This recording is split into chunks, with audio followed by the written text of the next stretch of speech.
রহমান আর রহিম, এটা আরবি পড়লে এই শব্দগুলো যখন কোরআনে তেলাওয়াত করবেন নামাজের মধ্যে তখন দেখবেন খুব প্রশান্তি মনে হয়।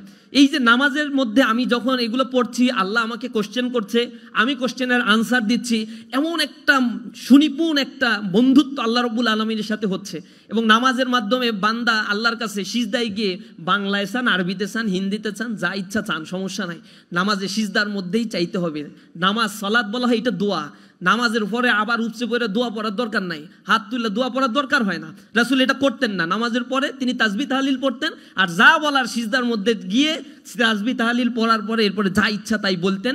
নামাজের ভিতর থেকে আল্লাহ রাব্বুল আলামিন সব আদায় করে নিতেন, আল্লাহর কাছে বান্দার হকগুলো সব আদায় করে নিতেন।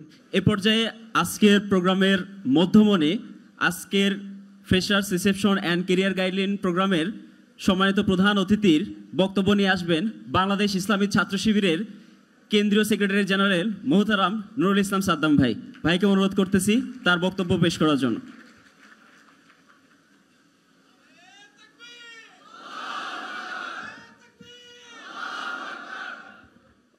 আউযু বিল্লাহি মিনাশ শাইতানির রাজিম। বিসমিল্লাহির রহমানির রহিম। ইন্নাল হামদুলিল্লাহ ওয়াসসালাতু ওয়াসসালামু আলা মান লা নাবিয়্যা বা'দা ওয়া আলা আলিহি ওয়া আসহাবিহি আজমাইন। রব্বি ইশরাহ লি সাদরি ওয়া ইয়াসসির লি আমরি ওয়াহলুল উকদাতাম মিন লিসানি ইয়াফকাহু কাওলি। ক্বালা রাসূলুল্লাহি সাল্লাল্লাহু আলাইহি ওয়াসাল্লাম ইন্না আসদাকাল হাদিসি কিতাবুল্লাহ ওয়া আহসানাল হাদী হাদিয়ু মুহাম্মাদিন সাল্লাল্লাহু আলাইহি ওয়াসাল্লাম ওয়া শাররুল উমুরি মুহদাসাতুহা ওয়া কুল্লু মুহদাসাতিন বিদআহ ওয়া কুল্লু বিদআতিন দালালাহ ওয়া কুল্লু দালালাতিন ফিন্নার। সমৃদ্ধ বাংলাদেশ গড়ার প্রত্যয়দীপ্ত কাফেলা, সৎ দক্ষ দেশপ্রেমিক নাগরিক তৈরির ভীষণকে সামনে রেখে নিরন্তর ছুটে চলা তারুণ্যের আশা আকাঙ্ক্ষার প্রতীক বাংলাদেশ ইসলামী ছাত্র শিবির মেডিকেল জোন শাখার উদ্যোগে আয়োজিত আজকের ফ্রেশার্স রিসেপশন প্রোগ্রামের সম্মানিত অতিথিবৃন্দ, উপস্থিত জাতির জাগ্রত বিবেক সাংবাদিক বন্ধুগণ, আজকের প্রোগ্রামের যারা মধ্যমণি, প্রথম বর্ষের মেডিকেলে চান্সপ্রাপ্ত যারা ক্লাস ইতিমধ্যেই শুরু হয়ে গিয়েছে সে সকল শিক্ষার্থী বন্ধুরা, আসসালামু আলাইকুম ওয়া রাহমাতুল্লাহি ওয়া বারাকাতুহু। সকাল 9টা থেকে আপনারা কথা শুনছেন এবং কথা আসলে আপনারা তো মেডিকেলের স্টুডেন্ট, জানতে পারেন বেশি সময় ধরে আসলে শুনলে এটা মাথার ভিতরে আর হিট করে না। একটা পর্যায়ে গিয়ে যত সুন্দর মিষ্টি কথাই বলা হোক না কেন এটা বিরক্তির কারণ হয়। আমাদের প্রোগ্রামগুলোতে আমরা এই রিসেপশন প্রোগ্রামগুলো যত সম্ভব শর্ট করার জন্য বলি, তারপরেও অনেক সময় অনেক ইভেন্টের কারণে হয়তো একটু দীর্ঘসূত্রিতা হয়। যেহেতু আজকে জুমার নামাজ, পবিত্র দিন, এ কারণে আমি সংক্ষিপ্ত করব। আপনাদের পক্ষ থেকে প্রায় 5 শতাধিক কোশ্চেন আসছে, এর মধ্যে থেকে আমার কাছে অনেকগুলো কোশ্চেন দেওয়া হয়েছে, এর মধ্যে থেকে আবার বাছাই করে হয়তো অল্প কিছু কোশ্চেনের আনসার দিতে পারবো। এর বেশি দেওয়াটা আপনাদের জন্য এহসান হবে না, আমার জন্য টাইম কনস্ট্যান্ট হওয়ার কারণে ফিজিবল হবে না। তো আমি কোশ্চেনের উত্তর দিয়েই আপনাদের উদ্দেশ্যে কিছু কথা, যদি এর মধ্যে চলে আসে তাহলে আর কথা থাকবে না, আর যদি না আসে তাহলে কিছু কথা বলার জন্য চেষ্টা করব। একজন প্রশ্ন করছেন, how will Chhatra Shibir help me in practising Islam and continuing my studies at the same time.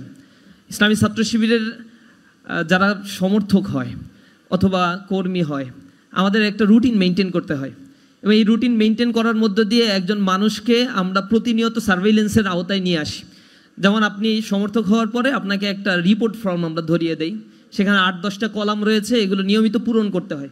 তবে সমর্থকদের এত জেরার মুখোমুখি হতে হয় না। যারা আমাদের ওয়ার্কার হয়, কর্মী হয়, তাদেরকে একটু টাইট দেওয়া শুরু হয়।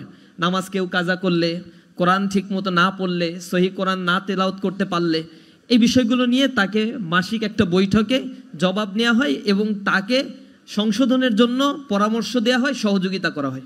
কিন্তু যারা ইসলামী ছাত্র শিবিরের অ্যাসোসিয়েট হয়, সাথী শপথ গ্রহণ করে, সে এই কথার উপরেই এই শপথগুলো গ্রহণ করে যে জীবনে নির্ধারিত ফরজ এবং ওয়াজিব সমূহ সে বাদ দিতে পারবে না, এটা তো তার জন্য নির্ধারিত। এবং কোনো ব্যক্তি এক ওয়াক্ত নামাজ যদি ছেড়ে দেয় সে কাফের হয়ে যায়। মান তারাকাস সালাতা মুতাআম্মিদান ফাকাদ কাফারা। তো আমাদের এই সাবকন্টিনেন্টের আলেমরা বলে যে নামাজ ছেড়ে দিবে তাকে একেবারে কাফের বলা যাবে না, তবে তুমি বলতে পারো কাফেরের মতো হয়ে যায়, মানে কাফের বলার এখতিয়ার তো তোমার নাই। তার কিন্তু সৌদি আরবের আলেমরা আবার এটা সরাসরি বলে, তুই নামাজ ছেড়ে দিছিস তুই কাফের, তাকফির করে ফেলে।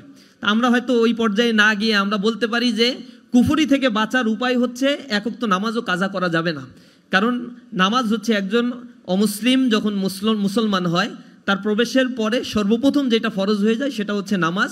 এবং আউয়ালু মা ইউহাসাবু বিহিল আবদ ইয়াউমাল কিয়ামা সলাহ, এটা বলা হয়েছে, রাসূল বলেছেন যে প্রথম মানুষ মৃত্যুর পরে তাকে আল্লাহ রাব্বুল আলামিনের সামনে জেরা করা হবে।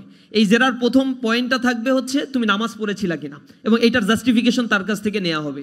সুতরাং এই যে নামাজটা as a human being, as a Muslims, আমাদের এই রেসপন্সিবিলিটি তো অনেক বেশি। আমরা 5টা ওয়াক্ত নামাজ 5 টাইমের জন্য ফরজ করা হয়েছে কেন, এর অনেক বিষয় হাকিকত আছে। আপনারা সিজদার বিজ্ঞান নামে একটা বই রয়েছে, আপনারা জিয়াউল হকের একটা বই, ডক্টর জিয়াউল হকের একটা বই যদি পড়েন তাহলে বুঝতে পারবেন যে সায়েন্টিফিক ব্যাখ্যা রয়েছে নামাজের মধ্যে। স্বাস্থ্যের উন্নয়নের জন্য এটা খুবই জরুরি, এবং সকাল থেকে রাত পর্যন্ত একটা রুটিন মাফিক জীবন পরিচালনার জন্য এই নামাজটা একটা ভালো একটা আউটলাইন দাঁড় করায় বা আউটলুক দেয় আমাদেরকে। এক্ষেত্রে নামাজের অনবদ্য একটা সংস্কৃতি ইসলামে চালু করা, এবং নামাজের ব্যাপারে বলা হয়েছে কিতাবা মাউকুতা, এটা হচ্ছে একেবারে নির্ধারিত একটা ফরজ, এই সময়ই নামাজ পড়তে হবে। আপনি যদি ফজরের নামাজ সূর্য ওঠার পরে পড়েন, অথবা মনে করেন যে আজকে 5 ওয়াক্ত নামাজ সময় আছে, এখন রাতে ঈশার পরে টানা 5 ওয়াক্ত পড়লাম, আগামী 5 দিনেরটাও একসাথে জমা করে পড়ে ফেললাম, এখানে এই কাজ হবে না। যতক্ষণ পড়তে পারেন পড়েন, সব নফল হবে, কিন্তু ফরজ নামাজের শর্ত হচ্ছে নির্ধারিত সময়ে ফরজ নামাজ পড়তে হবে। এটা হচ্ছে পাংচুয়ালিটি শিখায় নামাজ আমাদের। আবার পুরুষের জন্য নামাজ হচ্ছে জামাতবদ্ধ হয়ে থাকতে হবে এক ইমামের পেছনে, এটা ডিসিপ্লিন শেখায়। এরপরে আমাদের ধনী গরিবের মধ্যে ভেদাভেদ এটা দূর করে দেয় হচ্ছে নামাজ। সামগ্রিকভাবে এই প্র্যাকটিসটা ইসলামে ফরজ করা হয়েছে, এবং নামাজ যে পড়ে সে আল্লাহ রাব্বুল আলামিনের সাথে কথা বলে। মূলত এটা বলা হয়েছে আসসালাতু মিরাজুল মুমিনিন, মুমিনদের জন্য একটা মেরাজ স্বরূপ। আল্লাহর সাথে মেরাজ মানে হচ্ছে ডাইরেক্ট কনভারসেশন করা হয়। তো কিভাবে কনভারসেশন করা হয় বিভিন্ন তাফসিরের মধ্যে আসছে। যখন আপনি দাঁড়িয়ে সূরা ফাতিহা পড়তে থাকেন, তখন আপনি যখন বলেন আলহামদু, সূরা ফাতিহার শুরুর শব্দটা, তখন আল্লাহ রাব্বুল আলামিন জিজ্ঞাসা করে লিমানিল হামদু ইয়া আবদি, তুমি কার প্রশংসা করছো এ বান্দা? তখন বান্দা বলে যে লিল্লাহ, আলহামদু লিল্লাহ, আমি প্রশংসা করছি আল্লাহর। আল্লাহ আবার বলে তুমি যার প্রশংসা করছো সে আল্লাহর কোনো পরিচয় আছে? হ্যাঁ। তখন বান্দা বলে হ্যাঁ আমি জানি তার পরিচয়, তিনি হচ্ছেন রব্বুল আলামিন, সমগ্র বিশ্বজাহানের প্রতিপালক। তখন আল্লাহ রব্বুল আলামিন আবার জিজ্ঞাসা করে তোমার যে প্রতিপালক হিসেবে যাকে তুমি মানছো তার কোনো কোয়ালিটি আছে, গুণাবলী আছে, সে কিছু করার ক্ষমতা রাখে?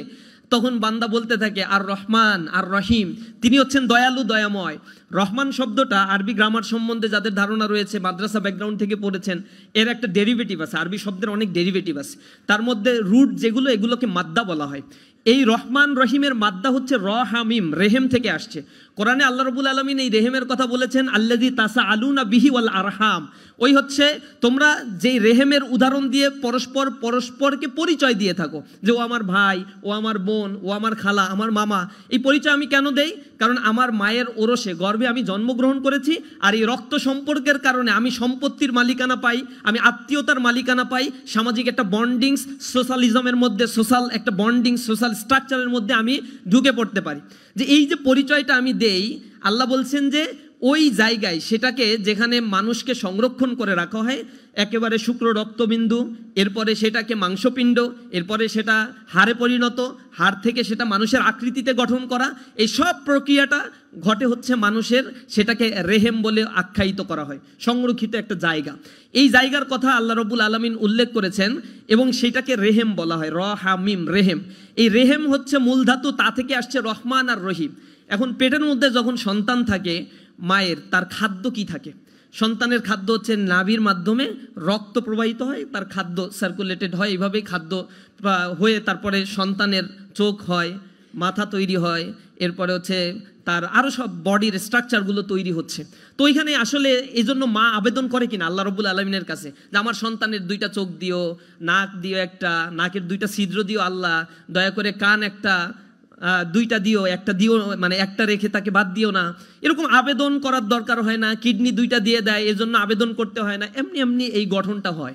তাহলে এই গঠনটা আসলে কে করে? এত সুনিপুণভাবে গঠন, অথচ একটা কিডনি রিপ্লেস করতে, চোখের একটা রেটিনা নষ্ট হয়ে গেলে এরপরে এর জন্য কত কোটি কোটি টাকা খরচ করে ফেলতে হয়, এরপরেও পূর্বের অবস্থায় ফেরত আসা যায় না।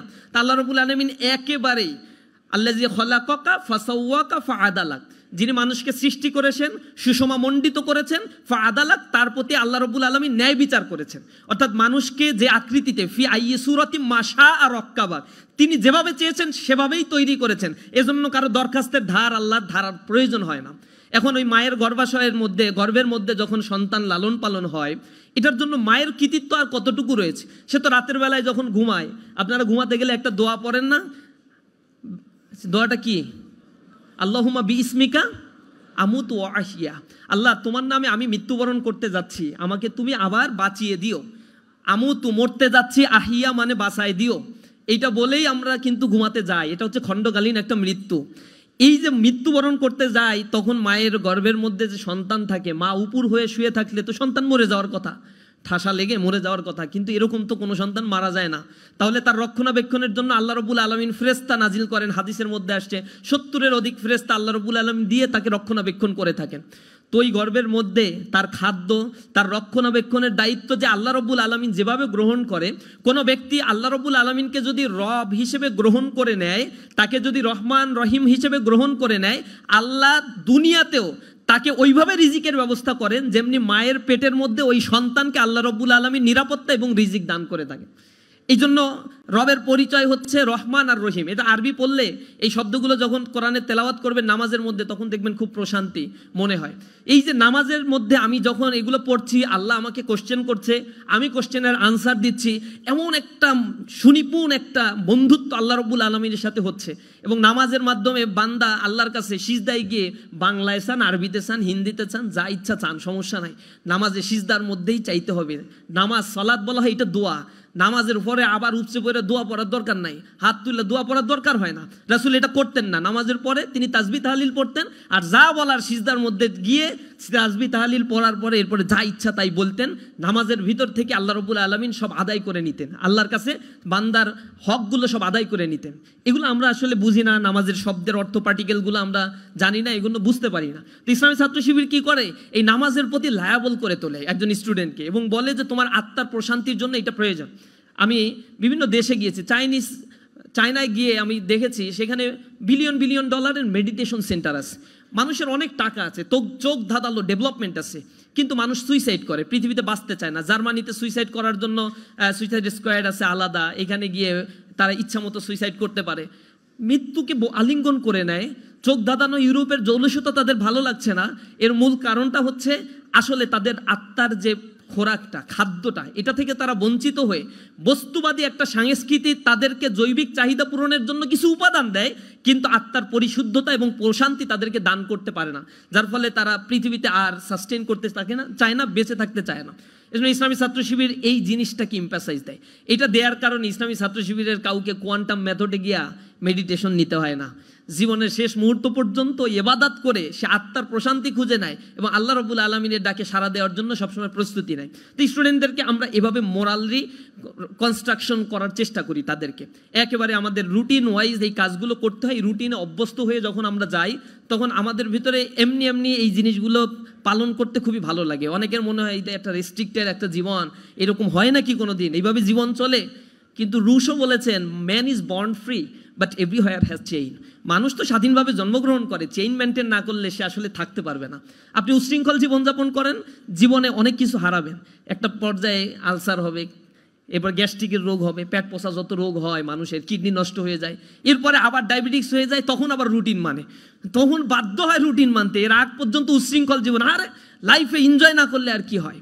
কিন্তু একটা পর্যায়ে গিয়ে যখন ডায়াবেটিস 30-40 বছরে ধরে পড়ে, তখন আবার রুটিন মাফিক চলতে থাকে।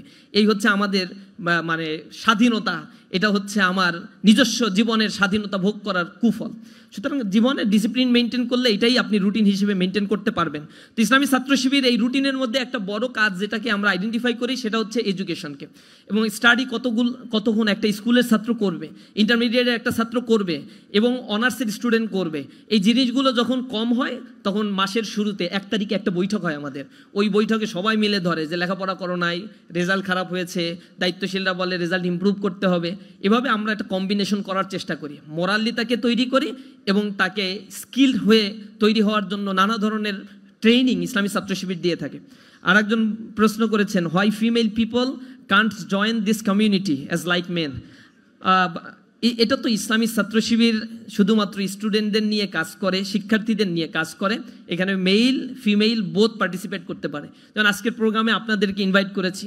এই জাতীয় অসংখ্য প্রোগ্রাম আছে। গতকাল আমাদের রোবোটিক ফেস্ট ছিল প্রাইভেট ইউনিভার্সিটি স্টুডেন্টদের নিয়ে। এখানে প্রায় রিজনেবল একটা অ্যামাউন্ট ছিল যারা ফিমেল আমাদের বোনেরা পার্টিসিপেট করেছে।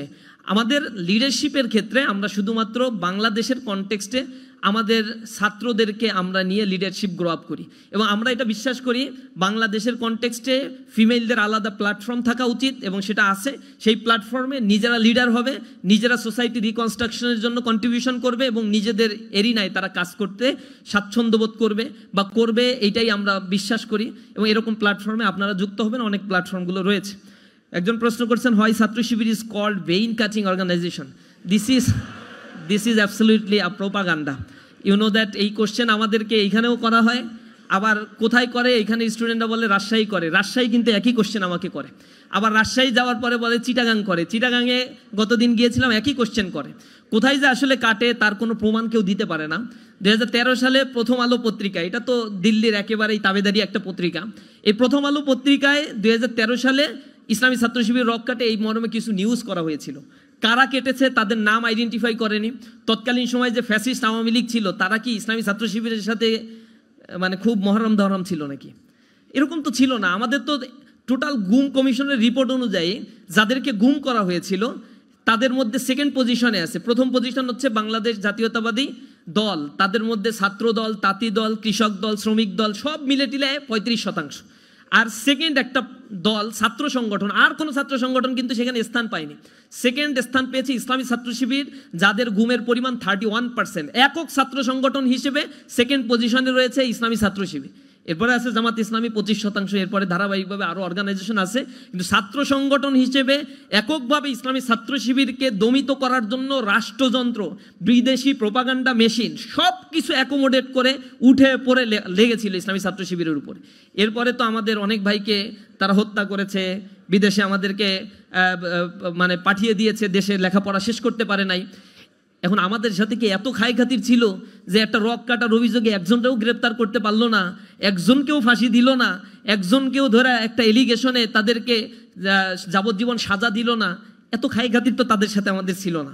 বরং ছাত্র শিবিরকে তারা তো একটু ভয়ই পেত।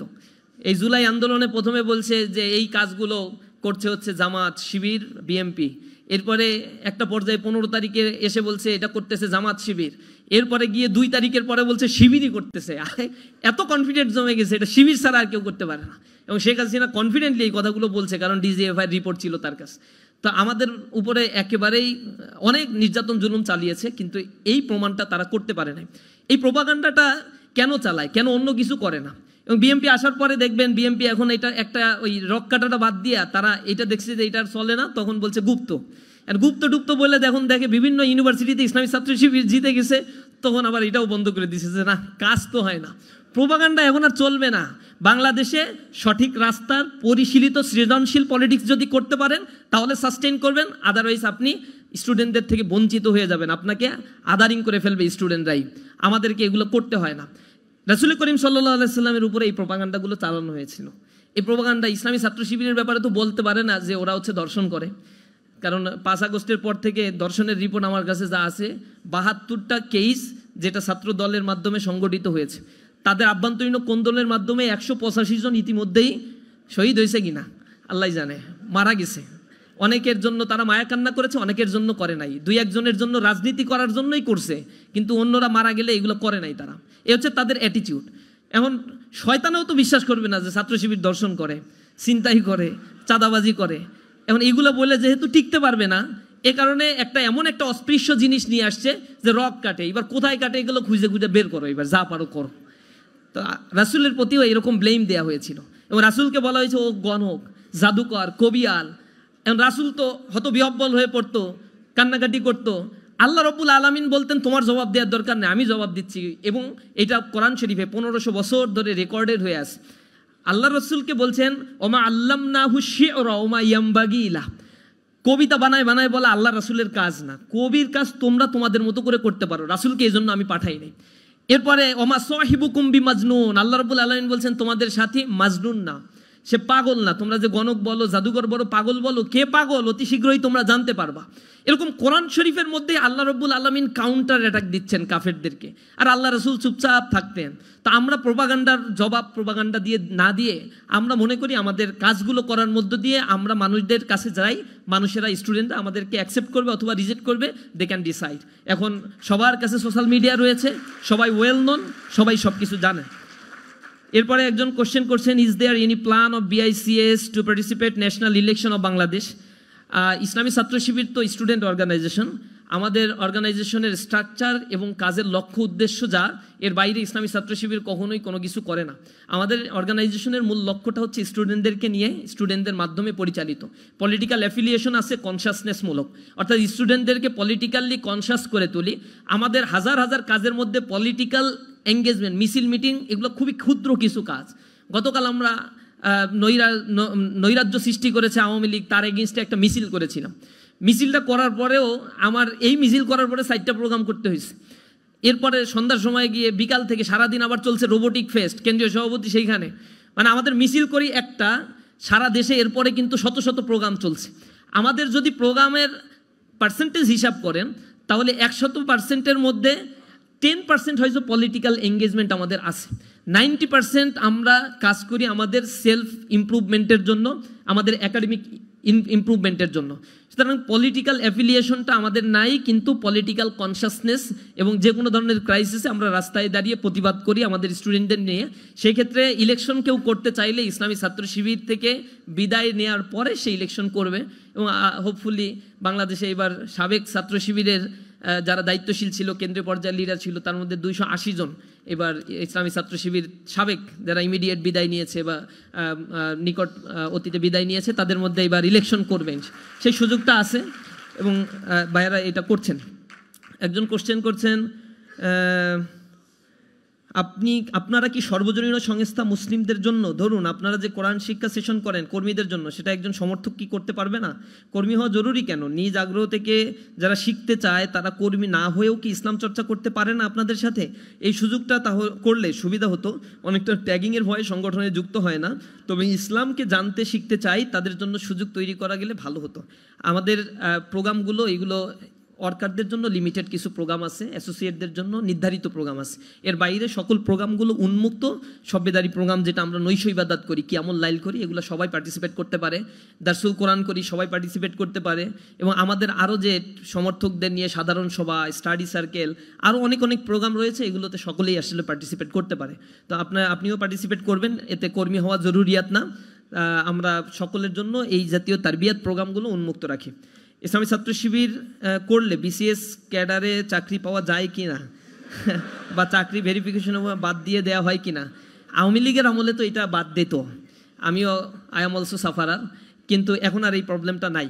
তবে আওয়ামী লীগের আমলেও যে আমাদের ভাইরা BCS-এ জয়েন করেনি, বিষয়টা এরকমও না। এখনও আমাদের বডিতে আছে 2 জন, একজন জয়েন করবেন 15 তারিখে, আজকে কয় তারিখ? 14, কাল পরশু হয়তো জয়েনিং আছে সেক্রেটারিয়েট বডিতে। আর একজনের হচ্ছে ভাইবা চলছে, ভাইবা দিয়েছে, জয়েন করবে হয়তো। তো কেন্দ্রীয় সেক্রেটারিয়েট বডি থেকে যদি BCS-এ প্রতি বছরই 2 জন 4 জন করে জয়েন করতে পারে, তাহলে আপনাদের তো প্রবলেম হওয়ার কথা না। এরকম তো সারা দেশে হাজার হাজার ভাইয়েরাই ইসলামী ছাত্র শিবির করছে, জয়েন করছে, এতে প্রতিবন্ধকতা হওয়ার কিছু নাই এবং এগুলো অ্যাভেলেবেল করতে পারছে। ইসলামী ছাত্র শিবিরের সাথে নাকি রাজনৈতিক কোনো সম্পর্ক নাই, তাহলে কিছু কিছু জায়গায় ইসলামী ছাত্র শিবির কেন গোপন কার্যক্রম চালায়, অন্য রাজনৈতিক দলে চক্ষুশীল হয়? রাজনৈতিক কোনো সম্পর্ক তো নাই, আমরা স্টুডেন্ট অর্গানাইজেশন, স্টুডেন্টদের নিয়ে কাজ করি। আমাদের বক্তব্য হচ্ছে we are not only so called traditional student political organisation. আমরা শুধুমাত্র তথাকথিত ছাত্র সংগঠন না, আমাদের এইখানে মোরাল স্পিরিচুয়াল ডেভেলপমেন্ট, একাডেমিক ডেভেলপমেন্টের একটা কম্বিনেশন থাকে। সো আমরা এটাকে বলি this is an universal institution. এই ইনস্টিটিউশনে আসলে আপনার সব কিছুর একটা কম্বিনেশন জানতে পারবেন। এখন বিভিন্ন জায়গায় গভর্নমেন্টের পক্ষ থেকে ছাত্ররা শিক্ষার্থীদের পক্ষ থেকে দাবি উঠিয়ে ছাত্র রাজনীতি নিষিদ্ধ রেখেছে। ছাত্র রাজনীতি স্টুডেন্টের ওপিনিয়নকে আমরা সবসময় রেসপেক্ট করি। ইভেন ঢাকা ইউনিভার্সিটিতে যখন আমাদেরকে বিসি প্রবিসি সহ সবাইকে ডেকেছিল, সব ছাত্র সংগঠন একসাথে হয়ে কথা বলেছিল যে আমাদের হলগুলোতে পলিটিক্স করতে দিতে হবে। আমরা বলেছিলাম, শুধুমাত্র আমরাই বলেছিলাম, একমাত্র ইসলামী ছাত্র শিবিরই সেই সময় বলেছিল যে আমরা স্টুডেন্টের পারসেপশনের বাইরে গিয়ে কোনো কিছু করতে রাজি না। স্টুডেন্টদের মুখোমুখি ইসলামী ছাত্র শিবিরকে দাঁড় করানোর কোনো চক্রান্ত আমরা মেনে নিব না। হলগুলোতে আপনারা ভোট দেন, ইমেইলে স্টুডেন্টদের মতামত জানতে চান, সকলের ইন্ডিভিজুয়াল ইমেইল রয়েছে। হলের প্রভোস্ট এই কাজটা এক রাতের মধ্যে করতে পারবে। যদি স্টুডেন্টরা মত দেয় হলগুলোতে স্টুডেন্ট পলিটিক্স চলবে, তাহলে ইসলামী ছাত্র শিবির একদিনের ব্যবধানে কমিটি দেওয়ার সক্ষমতাও রাখে। কিন্তু স্টুডেন্টরা যদি না চায় স্টুডেন্ট পলিটিক্স হলে চলবে না, যা করবা বাইরে করবা, তাহলে স্টুডেন্টদের পারসেপশনের বাইরে গিয়ে কোনো ধরনের পলিটিক্যাল অ্যাফিলিয়েশন ইসলামী ছাত্র শিবির করবে না। জোরপূর্বক কাউকে স্টুডেন্ট অর্গানাইজেশন আমরা করাতে চাই না। আমরা চাই আমাদের কর্মের মাধ্যমে স্টুডেন্টদেরকে আমাদের ভ্যালুসগুলো পৌঁছে দেওয়ার জন্য। এবং আমরা 5 আগস্টের পরে বারবার বলেছি আমাদের ক্যাম্পাসগুলো হবে মার্কেট প্লেস অফ ভ্যালুস। এখানে আমাদের ভ্যালুস নিয়ে আমরা যাব, স্টুডেন্টরা এগুলো যাচাই বাছাই করবে, ভালো লাগলে অ্যাকসেপ্ট করবে, ভালো না লাগলে রিজেক্ট করবে। দেয়ার মানে তাদের অপিনিয়নগুলো তারা দিবে এবং তাদের এই রাইটসটা রয়েছে এই বাংলাদেশে। একজন প্রশ্ন করছেন, কে কোন মাযহাব মানলো বা আহলে হাদিস যিনি যে তরিকা আছে এগুলো কি ইসলামী ছাত্র শিবির বাধা দেয়? ইসলামী ছাত্র শিবির সকল স্কুল অফ থট যেগুলো রয়েছে, ইসলামিক স্কুল অফ থট, এগুলো যে যেটা মানতে পারে এটা নিয়ে আমাদের কোনো আপত্তি নাই। তবে কেউ যদি বলে আমি লা মাযহাবী, এই ক্ষেত্রে আমরা কিছু আপত্তি করি যে লা মাযহাবী হলে তোমাকে তাকলিদ করার ক্ষমতা থাকতে হবে, ইস্তেহাদ করার ক্ষমতা থাকতে হবে। যদি তোমার ইস্তেহাদি ক্ষমতা না থাকে, তাকলিদি ক্ষমতা না থাকে, তাহলে লা মাযহাবী বলে মহাপণ্ডিতগিরি তোমার করার কোনো প্রয়োজন নাই। ইসলামিক স্কলারলাই শুধুমাত্র বলতে পারে যে আমি কোনো মাযহাব মানি না, দরকার নাই মাযহাব। মাযহাবের প্রতিষ্ঠা হয়েছে তো রাসূলের ওফাতের অনেক পরে, 70-80 বছর পরে গিয়ে এসে। এখন এই সময়গুলোতে সাহাবারা কোন মাযহাব মেনেছে?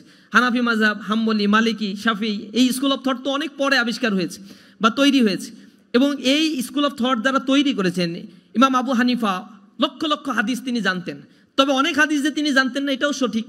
তবে তার পরবর্তীতে তারা স্কুল অফ থট ধরে যারা কাজ করেছে তারা কিন্তু তার মতবাদ বা যে চিন্তাগুলো তিনি সেখানে লিখে গিয়েছেন সেগুলো আবার রিসাপল করেছে। সুতরাং মাযহাবগুলো হচ্ছে দীর্ঘ চিন্তা গবেষণার একটা ফসল। এখন কোনো ব্যক্তি যদি কোরআন এবং হাদিস, রাসূল তো বলেছেন তারাকতু ফিকুম আমরাইনি লান তাদুল্লু মা তামাসসাকতুম বিহিমা কিতাবাল্লাহ ওয়া সুন্নাতার রাসূল। তোমাদের কাছে আমি দুইটা জিনিস রেখে যাচ্ছি। বিদায় হজের ভাষণে লাস্ট আল্লাহ রাসূলের স্পিচ ছিল যে আমরা তোমাদের কাছে দুইটা জিনিস রেখে যাচ্ছি, যতক্ষণ পর্যন্ত এই দুইটা জিনিস তোমরা আঁকড়ে ধরতে পারবা ততক্ষণ পর্যন্ত তোমরা পথভ্রষ্ট হবা না। তার মধ্যে বলা হয়েছে কিতাবাল্লাহ, সুন্নাতার রাসূল, কোরআন এবং হাদিস, এই দুইটা তোমরা আঁকড়ে ধরো। এখানে কিন্তু বলা হয়নি যতক্ষণ পর্যন্ত শাফিঈ মাযহাব, হানাফি মাযহাব, মালিকি মাযহাব এগুলো ধরে রাখতে পারবা ততক্ষণ পথভ্রষ্ট হবা না। এটা সত্য কথা। কিন্তু সাহাবা আজমাইন যারা ছিল তারা কোরআনের গভীর জ্ঞান রাখতেন, হাদিস সম্বন্ধে তাদের নলেজ আছে।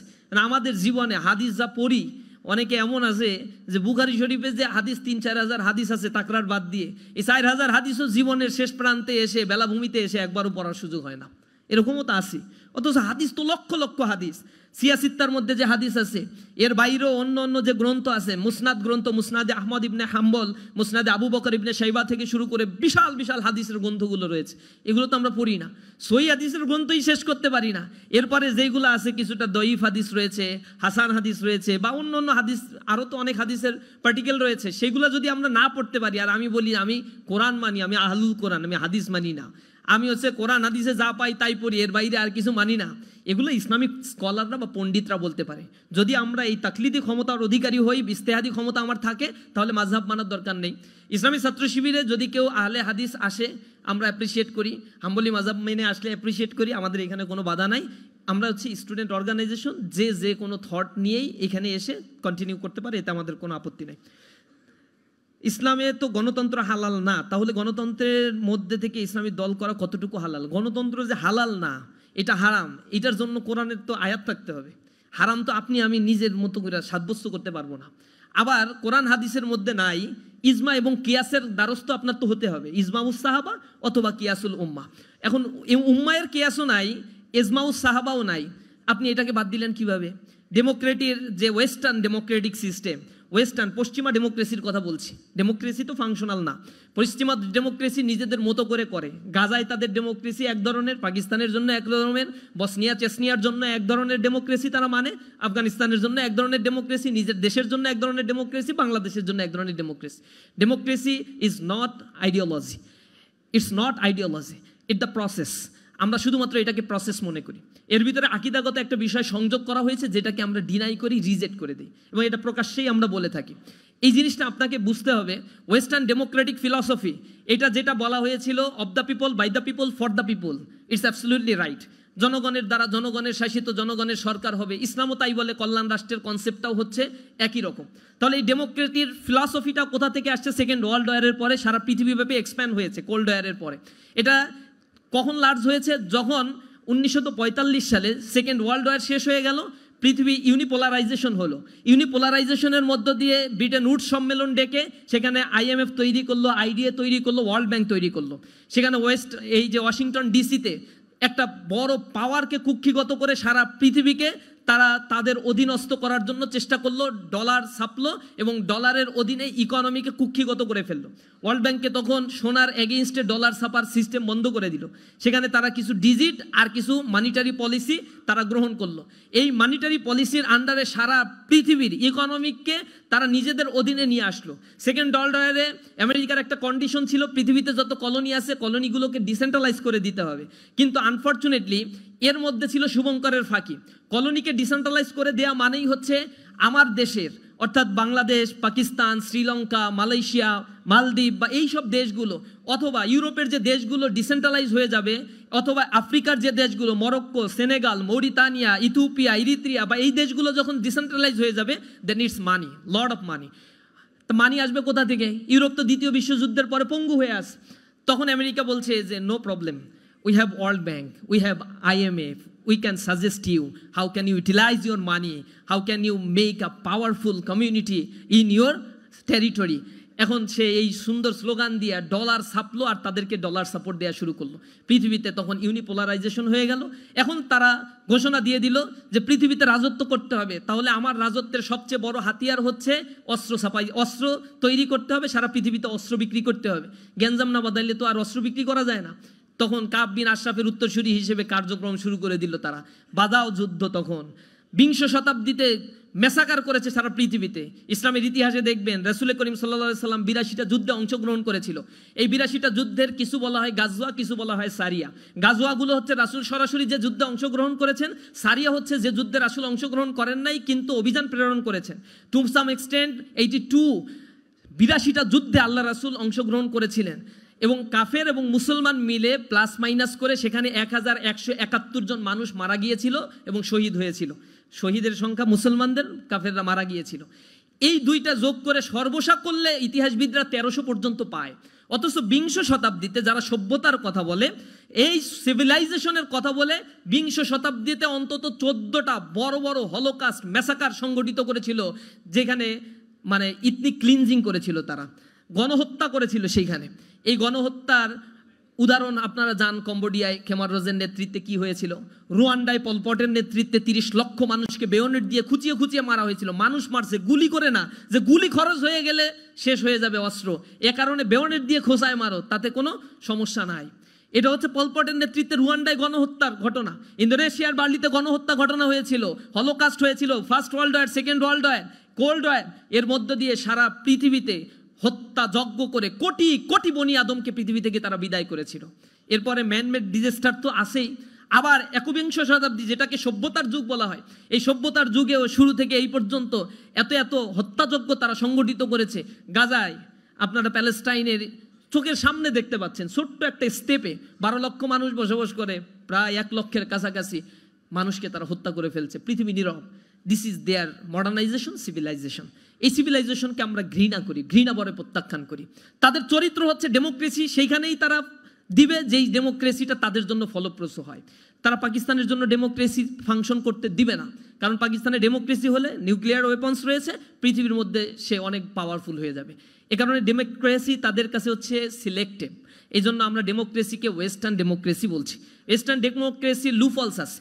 তারা সেকেন্ড ওয়ার্ল্ড ওয়ারের পরে একটা ফিলসফিক্যাল স্ট্যান্ড নিয়ে আসছে যে ডেমোক্রেসি যে মানবে না ওয়ার এগেইনস্ট টেরর, তারা হচ্ছে টেরর, তাদের বিরুদ্ধে যুদ্ধ ঘোষণা করতে হবে। তাহলে পৃথিবীতে ডেমোক্রেসি না, এবার মারো। আর একটা বিষয় ইন্টেনশনালি তাদের মিডিয়া কুয়ের মাধ্যমে, মিডিয়া ট্রায়ালের মাধ্যমে বলা হয়েছে যে ডেমোক্রেসি আলেমদের মধ্যে ডিভাইড অ্যান্ড রুলসের পলিসি নাও, আলেমদের মধ্যে বিবাদ তৈরি করে দিতে হবে মুসলিম দেশগুলোতে, তাহলেই কেবল নেতৃত্ব পাওয়া যাবে। তাহলে বিবাদ কিভাবে? আমরা একদিকে বলছি ডেমোক্রেসি মানতেই হবে, না মানলে তুমি সন্ত্রাসী, তোমাকে বোমা মারবো। আর একদিকে বলছি ডেমোক্রেসিতে বলা হয় জনগণ সকল ক্ষমতার উৎস বা মালিক। এই জিনিসটা আলেমরা তোমরা বলবা যে ডেমোক্রেসিতে এইগুলো আছে শিরক, সুতরাং ডেমোক্রেসি হারাম। এই দুইটা মিলায় এরপরে মারবা মুসলমানদেরকে। 56টা মুসলিম দেশ খণ্ড বিখণ্ড করে ফেলতেছে জাতিগত দ্বন্দ্ব, বিবাদ, বিসম্বাদ দিয়ে। এগুলো নিয়েই মুসলমান পড়ে আছে। কবি নজরুল খুব আক্ষেপ করে বলেছিল যে বিশ্ব যখন এগিয়ে চলছে আমরা তখন পিছে, নারী তালাকের ফতোয়া খুঁজছি কোরআন হাদিস তো সে। নারী তালাক কোথায় হয়, কয় তালাকে এবার ঘর সংসার ভাঙবে, কোনটা আবার জোড়া দেয়া যায়, এইগুলার ফতোয়া খুঁজতে খুঁজতে আলেম ওলামাদের জীবন শেষ। অথচ আব্বাসীয় খেলাফতের সময়, খলিফা মামুনের সময়, খলিফা মুনতাসিরের সময়, খলিফা মনসুরের সময় পৃথিবীর জ্ঞান, বিজ্ঞান, দর্শন, কলা, ইতিহাস, সাহিত্য, চিকিৎসা বিজ্ঞান থেকে শুরু করে সর্বক্ষেত্রে মুসলিমরা লিড দিয়েছে। 8ম শতকের ইতিহাস আপনারা পড়ে দেখেন, সেখানে দারুল হিকমা মুসলমানরা তৈরি করেছিল। দারুল হিকমা কি বর্তমানের অক্সফোর্ড বিশ্ববিদ্যালয়ের কনসেপ্টের চাইতো ফ্লারিশ একটা কনসেপ্ট ছিল, এবং এই কনসেপ্টটাকে ধ্বংস করে দেওয়া হয়েছিল হালাকু খান, চেঙ্গিস খান যখন বাগদাদ দখল করেছিল। তারা এই দারুল হিকমাকে জ্বালিয়ে পুড়িয়ে ধ্বংস করে দেওয়া হয়েছিল। কর্ডোবা নগরী ক্রুসেডাররা ধ্বংস করে দিয়েছিল, মুসলমানদের অস্তিত্ব ধ্বংস করতে চেয়েছিল। অথচ দারুল হিকমায় যদি কেউ জ্ঞান বিজ্ঞানের চর্চা করতে যেত তাহলে তাকে এত বেশি সম্মানিত করা হতো, বর্তমান সময়ের পৃথিবীর কোথাও এত স্কলারশিপ দেওয়া হয় না। তাকে স্থাবর সম্পত্তি তো দেয়াই হতো, স্ত্রী পরিবার পরিজন নিয়ে শান্তিতে আলিশান জীবনযাপন যাতে করতে পারে এই পরিমাণে অর্থ আব্বাসীয় খেলাফতের অধীনে তাদেরকে দেওয়া হতো। জ্ঞান বিজ্ঞানের চর্চায় তারা এতটাই আগুয়ান ছিল বিধায় তো পৃথিবীর নেতৃত্ব তারা দিয়েছে। কিন্তু মুসলমান যাতে এইদিকে না যেতে পারে, তখন মুসলমানদের মধ্যে সেগ্রিগেট করো, ইসলামের মধ্যে এডুকেশন সিস্টেমটাকে আলাদা করে ফেলো, ইসলামকে ডিমোরালাইজ করে ফেলো, ইসলামকে বলো this is backdated educational system. এগুলো বলে বলে ইসলাম দাড়ি টুপির ব্যাপারে একটা ট্রমাটাইজ সিচুয়েশন তৈরি করে রাখো। This is the part of conspiracy. এই কনস্পাইরেসিটা দীর্ঘদিন ধরে চলে আসছে। এর এগেইনস্টে যদি আমরা এখন দাঁড়াতে না পারি, বোধ শক্তি যদি না হয়, আর নিজেরা যদি কোনো কিছু নিয়ে এরকম মারামারি করতে থাকি, পরিবর্তন হবে না। ডেমোক্রেসি কোনো মতবাদ না, মাথায় রাখবেন। এটা মতবাদ হলে তার একটা শেপ থাকবে। জায়নিজম যে দেশে রয়েছে ইসরায়েলে, তারা পৃথিবীতে তাদেরও নির্বাচন হয়, কিন্তু তারা জায়নিজম প্রতিষ্ঠা করতে চায়, ডেমোক্রেসি না। পার্শ্ববর্তী রামরাজ্য যারা প্রতিষ্ঠা করতে চায় ভারতে, তারা ডেমোক্রেসি না রামরাজ্য প্রতিষ্ঠা করতে চায়। এখানে আছে বিধানসভা, লোকসভা, এরপরে প্রেসিডেন্সিয়াল গভর্নমেন্ট ফরমেশন আছে কোথাও কোথাও। আমেরিকার ডেমোক্রেটিক সিস্টেম আর এক রকম। পৃথিবীতে তো এক এক ধরনের সিস্টেম রয়েছে। আপনি ইরানে যান, সেখানে ইসলামিক রিভলিউশন হওয়ার পরে 1979-এর পর থেকে সেখানে একটা সিস্টেম রয়েছে, সেখানে হচ্ছে প্রেসিডেন্সিয়াল গভর্নমেন্ট সিস্টেমগুলো ফাংশনাল করে, এটাও এক ধরনের ডেমোক্রেসি। সুতরাং ডেমোক্রেসি হচ্ছে কিভাবে নেতৃত্বের পালাবদল হবে তার একটা প্রক্রিয়া। এই প্রক্রিয়া এক এক সময় এক এক ধরনের হতে পারে। যেহেতু ইসলামে নির্বাচনের কোনো সুনির্দিষ্ট পন্থা বা প্রক্রিয়া নাই, এ কারণে শিরকিয়াতের সাথে সামঞ্জস্যপূর্ণ নয় এরকম যে কোনো প্রক্রিয়ায় ক্ষমতা হস্তান্তরের বিধান রয়েছে। এ ব্যাপারে আরও বিস্তারিত আপনাদের নিয়ে একটা সেমিনার করতে পারলে ভালো হতো, কারণ এগুলো রাষ্ট্রীয় কাঠামো কিভাবে পরিচালিত হয়, ইসলামিক রাষ্ট্রের সিস্টেমগুলো কি, সেই জিনিসগুলো আমাদেরকে একটু জানলে আমরা আরও ভালোভাবে বুঝতে পারবো। পৃথিবীতে এ নিয়ে ইসলামিক স্কলাররা অলরেডি হাজার হাজার বই, লক্ষ লক্ষ বই লিখে ফেলছে। এগুলো নিয়ে ডিবেট থাকার কথা না, কিন্তু ইন্টেনশনালি এই কথাগুলো কারা বলে? এক্সট্রিমিস্ট কিছু গ্রুপ আছে যারা নিজেদের পরিচয় দেয় না, আমরা আল কায়দা, আমরা আনসার আল ইসলাম, আমরা আইএস, এই পরিচয় তারা দেয় না, শুধুমাত্র সংশয় সৃষ্টি করতে চায়। সংশয় সৃষ্টিটা হচ্ছে ডেমোক্রেসি খারাপ, এই খারাপ, সেই খারাপ, what's the solution, what's the ultimate solution. তখন তারা বলে না, তাদের কাছে সলিউশন হচ্ছে অস্ত্র নাও, যুদ্ধ করো, বিজয় অর্জন হবে। তো পৃথিবীতে সব অস্ত্র নিয়ে তো বিজয় হয় না। বাংলাদেশের এই যে গভর্নমেন্ট ফরমেশন হইল, এক গভর্নমেন্ট বিশাল প্রতাপশালী একটা মাফিয়া বিদায় নিল, সেটা কি অস্ত্রের এগেইনস্টে অস্ত্র দিয়ে? নো, পিপলের পারসেপশনের মাধ্যমে। নেপালে পরিবর্তন হয়েছে, শ্রীলঙ্কায় পরিবর্তন হয়েছে, এগুলো তো রিসেন্ট নিকট অতীতের ইতিহাস। এরপরে যখন ইসলামিক রিভলিউশন হলো, শিয়া সুন্নির মতবাদের কথা আমি বলছি না, ইরানে তখন হয়েছিল, মানুষ নেমে গিয়েছিল, অস্ত্রের এগেইনস্টে দাঁড়িয়ে গিয়েছিল, ক্ষমতা পারসেপশন পরিবর্তন হয়েছে। সুতরাং যারা বলে অস্ত্রই একমাত্র সমাধান, তারা রাসূলের জীবনী এবং সিস্টেমগুলো আসলে ঠিকঠাক মতো ফলো করতে পারছে না। এটা আমাদের মানহাজ হচ্ছে এমন যে আমরা মানুষের কাছে ইসলামের দাওয়াত পৌঁছে দিব, whether they receive or they reject. এটা হচ্ছে তারা রিসিভ করতে পারে, রিজেক্ট করতে পারে। অধিকাংশ মানুষ রিজেক্ট করলে আমরা নাই, অধিকাংশ মানুষ আমাদের আইডিওলজি অ্যাকসেপ্ট করলে অবশ্যই সেই জীবন বিধান সে মেনে চলবে। আপনি দেখেন মক্কায় রাসূল করিম সাল্লাল্লাহু আলাইহি সাল্লাম ইসলাম কায়েম করতে পারেন নাই কেন? মক্কায় তো আবু বকর রাদিয়াল্লাহু তাআলা আনহু ছিল, ওমর রাদিয়াল্লাহু তাআলা আনহু ছিল, ওসমান ছিল, আলী রাদিয়াল্লাহু তাআলা আনহু ছিল না? এরা তো পরিবর্তিত খলিফা হয়েছে। ওমর রাদিয়াল্লাহু তাআলা আনহুর সময় তো সারা পৃথিবীর অর্ধজাহান মুসলমানদের অধীনস্থ হয়েছে, এবং ওসমান রাদিয়াল্লাহু তাআলা আনহুর সময় তো বিশাল একটা খেলাফত মুসলমানরা শাসন করেছে। তাহলে এত প্রভাবশালী একজন ম্যানেজমেন্টের ক্যাপাসিটি সম্পন্ন শাসক কেন মক্কায় এক্সিস্ট থাকা সত্ত্বেও মক্কা থেকে আল্লাহ রাসূলকে পালিয়ে যেতে হলো? কেন সেখানে রিভোল্ট করলেন না? কেন সেখানে অস্ত্র ধরলেন না? এর মূল পারপাসটা, ফাংশনটা হচ্ছে সেখানে পিপলের পারসেপশনটা ইসলামের পক্ষে ছিল না, যার ফলে সাহাবাদেরকে হত্যা করা হয়েছিল। সুমাইয়া রাদিয়াল্লাহু তাআলা আনহা দাস, তার সন্তান, তার স্বামী ইসলাম ধর্ম গ্রহণ করেছে, দাস শ্রেণী, তাদের কোনো মূল্য ছিল না সোসাইটিতে। তারা শুধুমাত্র বলেছে লা ইলাহা ইল্লাল্লাহ। এরপরে তাদেরকে বেঁধে রাখা হয়েছে, নির্যাতন করা হচ্ছে। রাসূল নির্যাতনের খবর শুনে তাদেরকে দেখতে গেল একদিন, দেখে দূর থেকে আল্লাহ রাসূল তাকিয়ে আছে আর দাড়ি মোবারক ভিজে যাচ্ছে, টপ টপ করে চোখের পানি পড়ছে। আল্লাহ রাসূল আর কোনো কথা বলতে পারছে না। একটা পর্যায়ে বিদায় নেওয়ার সময় আল্লাহ রাসূল বলছে, ইসবির ইয়া আহলে সুমাইয়া ইন্নাল্লাহা মাআনা, হে সুমাইয়ার পরিবার ধৈর্য ধারণ করো, আল্লাহ তোমাদের সাথে আছেন। রাসূল চলে আসছেন। এরপরে সুমাইয়া রাদিয়াল্লাহু তাআলা আনহাকে বলল যে তোর এইখানে যদি মুহাম্মদ সাল্লাল্লাহু আলাইহি ওয়াসাল্লামকে বেঁধে রাখি আর তোকে মুক্তি দিই, তুই কেমন লাগবে?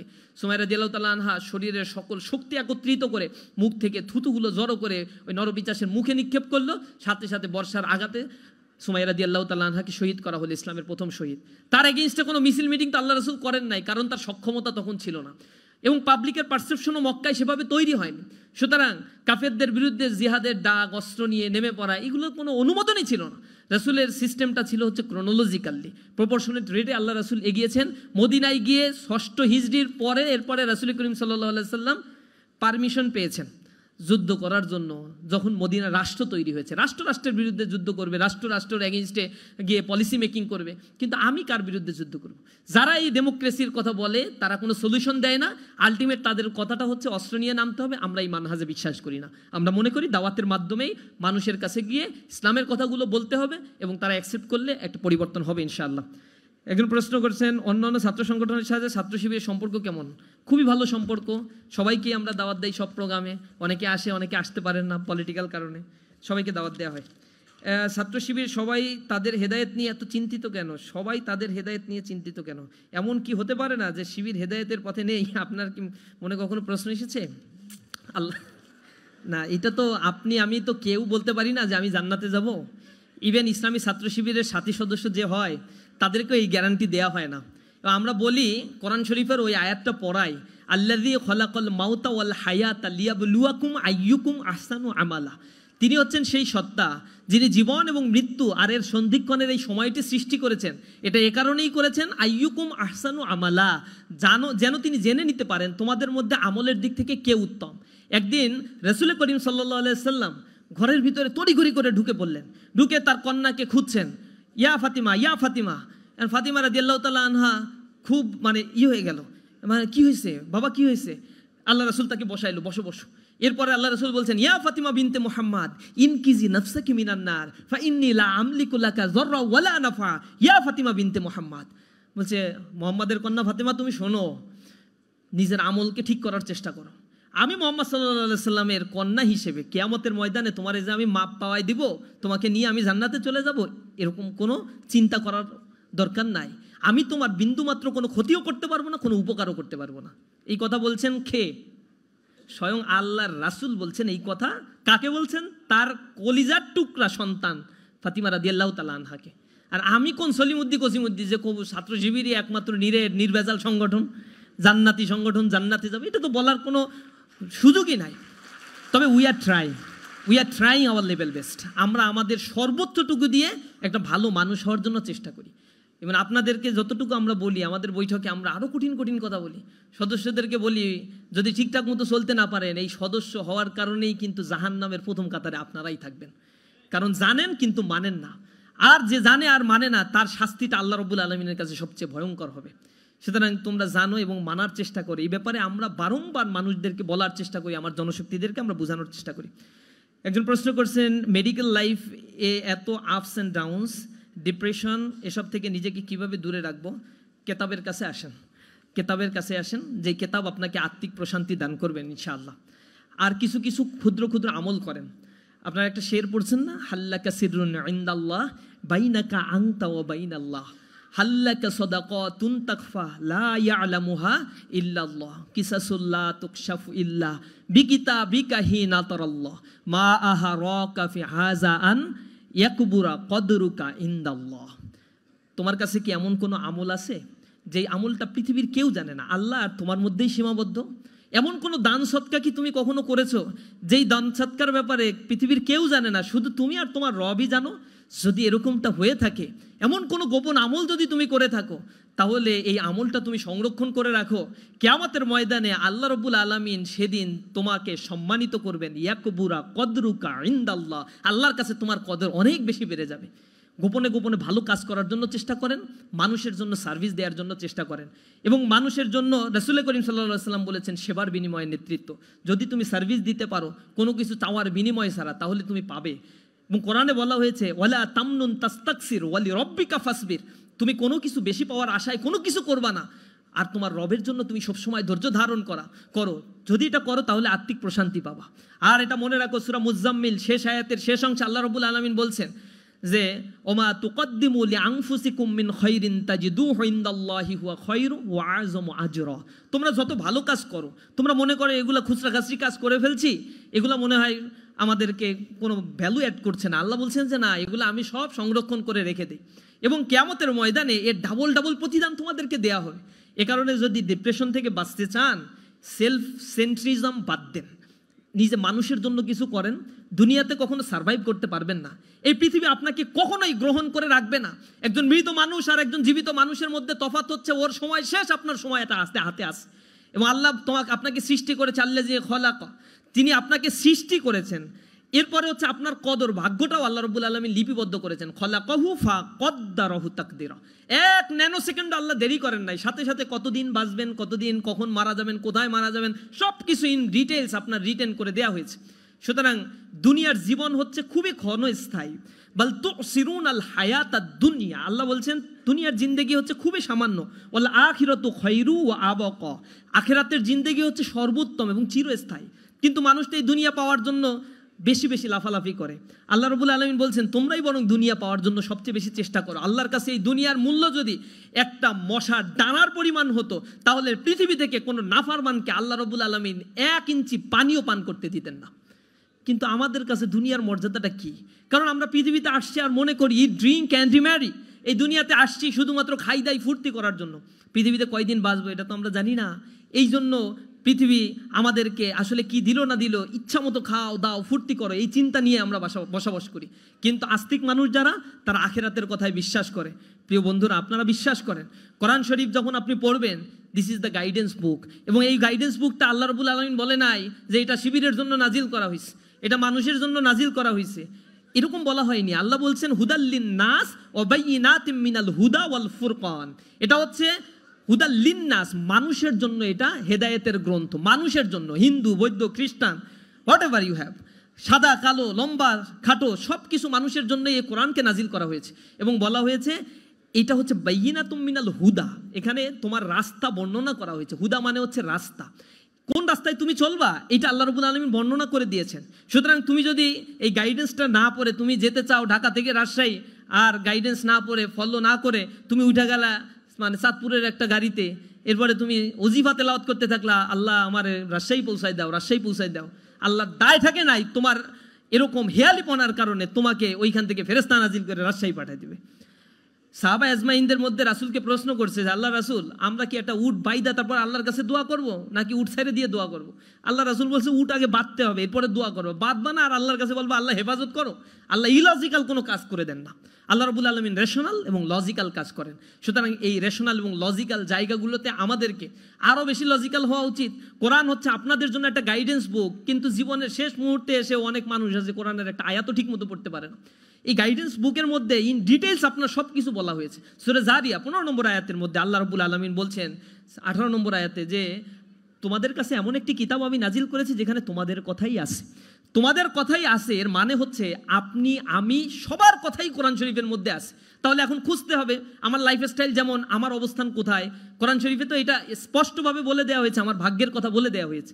সুতরাং আমি আমার রাস্তাগুলোকে আইডেন্টিফাই করার জন্য কোরআনের কাছে যাব, আমাদের ধর্মকে আমরা মানার চেষ্টা করব। ধর্ম মানুষকে কখনোই নষ্ট হতে দেয় না, ধর্ম মানুষকে ইথিক্যাল মানুষ বানায়। একজন সায়েন্টিস্ট বলছিল যে ওই কুসংস্কারে বিশ্বাস করতো, গরুর দাঁত টাঙায় রাখছে। এখন আরেকজন বলছে যে বন্ধু তুই গরুর দাঁত টাঙায় রাখছিস কেন? তখন সে বলছে যে তুই তো ধর্মে কর্মে বিশ্বাস করিস, এগুলো না করলে কি হয়? আরে তুই সায়েন্সের ছাত্র, এগুলো বিশ্বাস করার কি দরকার? তখন সে বন্ধু বলছে, বন্ধু শোন, যদি এমন হয় যে আল্লাহ বলতে কিছু নাই, পরকাল বলতে কিছু নাই, কিন্তু আমি ধর্ম পালন করি, তাহলে তো না থাকলে তো তুইও বেঁচে গেলি, আমিও বেঁচে গেলাম। আর যদি এমন হয় যে কিছু একটা আছে, তাহলে কিন্তু বন্ধু তুই ধরা খেয়ে গেলি, আমি কিন্তু বেঁচে গেলাম। আসলে এই বিষয়টা এরকমই, কোরআনে পড়বেন, লজিক্যাল বিষয়গুলো একটু বোঝার চেষ্টা করবেন।